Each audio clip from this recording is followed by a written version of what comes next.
Hello అండి, నమస్తే, welcome to Adireddy రుచులు.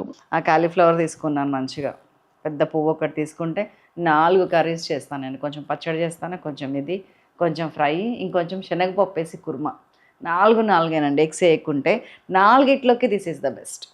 సో అదేంటో ఇప్పుడు చూసేద్దాం. ఇంగ్రీడియంట్స్ ఒక్కసారి చూస్తాను. ఉప్పు, పసుపు, కారం, అల్లం వెల్లుల్లి పేస్ట్, గరం మసాలా విత్ ధనియాలు, జీలకర్ర, టమాటో, పచ్చిమిర్చి, ఉల్లిగడ్డ, కరివేపాకు, మెంతికూర, కాలీఫ్లవర్, ఆలుగడ్డ, ఆయిల్, కొబ్బరి పాలు, ఉంటే కొద్దిగా green peas. So direct attack చేసేయటమే. సో కొద్దిగా ఆయిల్, ఇది గ్రేవీ కర్రీనే కాబట్టి ఆయిల్ ఎక్కువ అవసరం ఉండదు.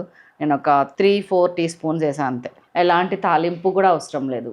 నాట్ ఈవెన్ ఆవాలు జీలకర్ర ఫ్లేవర్ కూడా అవసరం లేదు. మెంతికూర వేసాను పోపులో.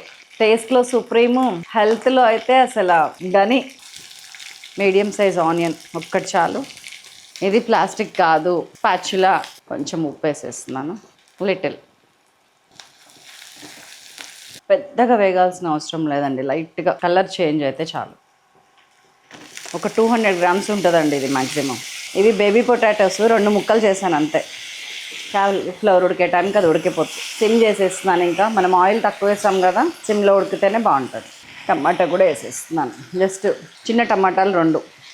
టమాటా వేసిన తర్వాత పసుపు ఒక 1/2 టీ స్పూన్, ఉప్పు ఇందాక కొంచెం వేసాం 1/2 టీ స్పూన్ దాకా, ఇప్పుడు ఒక 1 టీ స్పూన్ వేసేస్తున్నాను. పచ్చిమిరపకాయలు, అల్లం వెల్లుల్లికి ఆగుతాను, కంగారు పడకండి, వెయిట్ చేయండి. సేమ్ నాటుకోడి ఎలా వండుతున్నామో అట్లా వండుతున్నాం. ఒక 15 మినిట్స్ తర్వాత అల్లం వెల్లుల్లి పేస్ట్ వేస్తే చాలా బాగుంటుంది. మసాలా ఫ్లేవర్ గుమగుమలాడిపోతుంది. దీనికి ఇలాగే చేయండి మీరు. అన్నీ కలిపాను. నాకు ఇంక ఇప్పుడు పని ఏం లేదు. దీన్ని నెమ్మదిగా ఉడకబెట్టడమే. సిమ్లో పెట్టాను, మూత పెట్టేశాను. 10 నిమిషాల తర్వాత కలుస్తాను. అయితే కుక్కర్లో టైం లేని వాళ్ళు, కుక్కర్లో పెట్టాలనుకున్న వాళ్ళు ఈ టైంలో ఒక్క విజిల్ వేయించండి చాలు. ఒక విజిల్ వేసి కట్టేయండి. ఆ తర్వాత ఏం చేయాలనేది నేను చూపించేస్తాను. సో 10 నిమిషాలు ఏం కన్నా 12 నిమిషాలు అయిందండి. ఈ వాటర్ అయ్యేదాకా ఉండటం నా ఉద్దేశం.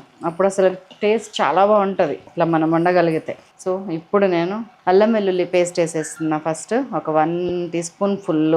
కారం నేనైతే 2 టీ స్పూన్స్ వేస్తున్నా. మీ కారం మీ ఇష్టం, నాకు సంబంధం లేదు. కలిపేస్తున్నా అంతేనండి. కలిపేసానా? ఇప్పుడు చూడండి గుమగుమలాడుతుంది అల్లం వెల్లుల్లి. ఇంట్లో అనుకోకుండా గ్రీన్ పీస్ ఉన్నాయండి ఫ్రీజర్లో, వేస్తున్నా. యాడెడ్ టేస్ట్ అండ్ కలర్ చూడటానికి చాలా బాగుంటుంది. అక్కడక్కడ గ్రీన్ పీస్ కనిపిస్తుంటాయి. 4-5 మినిట్స్లో ఉడికిపోతుంది మన కర్రీ. 4-5 మినిట్స్ కంటే ఎక్కువ అవసరం కూడా లేదు. హాట్ వాటర్ పెట్టాను ఆల్రెడీ, తీసుకొస్తా. హాట్ వాటర్ ఎప్పటికప్పుడు వేడి చేసుకోవడానికి కెటిల్ రెడీగా ఉంచుకోండి. ఎక్కువ వద్దు, సగం మునిగితే చాలు, ఎందుకంటే మనం కొబ్బరి పాలు పోసేది ఉంది. ఇప్పుడు గరం మసాలా. ఇందులో మన రెగ్యులర్ లవంగ, యాలక, చెక్కతో పాటు కొద్దిగా ధనియాలు, జీలకర్ర కూడా ఉంటాయి. మన సైలాస్ కిచెన్ గరం మసాలా.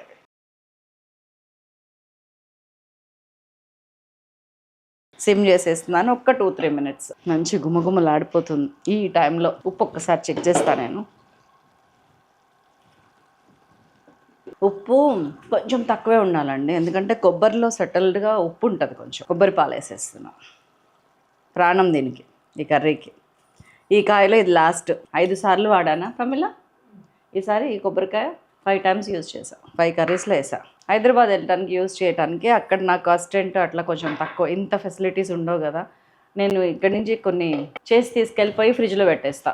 భలే యూజ్ అవుతాయి నాకు. కొబ్బరి పాలు పోసిన తర్వాత ఒక 2 నిమిషాలు, అన్ని 2 నిమిషాలు అంతే.